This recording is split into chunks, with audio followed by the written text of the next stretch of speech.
ஜெயம் படத்தில் நடித்த நடிகை சதாவுக்கு 41 வயதாகியும் இன்னும் திருமணம் நடைபெறவில்லை. அதேபோல் அவருக்கு பட வாய்ப்புகளும் கிடைக்கவில்லை.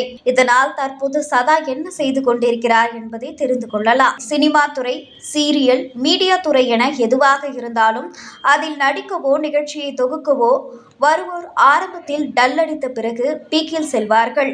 இன்னும் சிலர் பீக்கில் இருந்து விட்டு பிறகு டல் அடித்து விடுவார்கள். அப்படி தனது முதல் படத்திலேயே அதிக ரசிகர்களை கவர்ந்தவர் என்றால் அவர் சதா.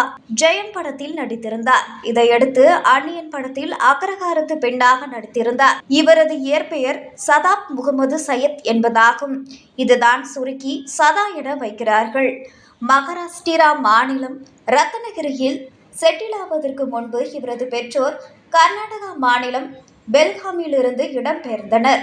சதா இந்தி திரைப்படத்திலும் நடித்துள்ளார். கடந்த 2014ஆம் ஆண்டு தனியார் தொலைக்காட்சியில் ஒளிபரப்பான ஜோடி நம்பர் 1 ஜட்ஜாக வந்திருந்தார். அதேபோல் தெலுங்கிலும் ரியாலிட்டி ஷோக்களிலும் பங்கேற்றிருக்கிறார். மதகஜ ராஜா படத்தில் சிறப்பு தோற்றத்தில் நடித்திருந்தார். இவர் கடைசியாக நடித்த படமும் இதுதான். 2015ஆம் ஆண்டு எலி என்னும் படத்தில் வடிவேலுக்கு ஜோடியாக நடித்திருந்தார். டார்ச் லைட் என்னும் படத்தில் விலை மாதுவாக நடித்திருந்தது சர்ச்சையை ஏற்படுத்தியிருந்தது. தற்போது சதாவுக்கு 41 வயதாகிறது. ஆனாலும் அவருக்கு இன்னும் திருமணம் ஆகவில்லை. இது குறித்து அவர் ஒரு பேட்டியில் கூறுகையில், திருமணம் செய்தால் சுதந்திரம் பறிபோகும். அதனால் திருமணம் பற்றி யோசிக்கவில்லை. இப்போது நான் மகிழ்ச்சியாக இருக்கிறேன். நான் விரும்பியதை செய்கிறேன்.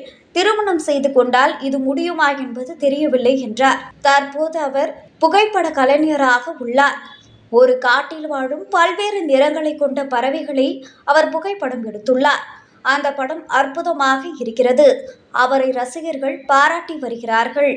இவர் கடந்த 2 நாட்களுக்கு முன்னர் பதிவிட்டிருந்த வீடியோவில் இதுவரை 199 புலிகளை வீடியோ எடுத்த தான் 200வது புலியை பார்த்ததாக ஒரு வீடியோ எடுத்து போட்டுள்ளார். அவர் எந்த கேமராவில் போட்டோ எடுத்தார் என்பது குறித்தும் குறிப்பிட்டுள்ளார். சினிமாவில் இருந்து காணாமல் போனாலும் தற்போது விலங்குகள் மீது உள்ள ஆர்வத்தால் சதா சிறந்த போட்டோக்களையும் வீடியோக்களையும் எடுத்து வருகிறார். இவர் எதிரி படத்தில் மாதவனுக்கு ஜோடியாக நடித்திருந்தார். இதையடுத்து பிரியசகி, திருப்பதி, உன்னாலே உன்னாலே போன்ற திரைப்படங்களில் நடித்திருந்தார். இதைத் தொடர்ந்து ஒரு பாடலுக்கு நடனமாடுதல் சிறப்பு தோற்றம் என இருந்த சதா தற்போது ரசிகர்களின் பாராட்டுக்குள்ளாகி உள்ளார்.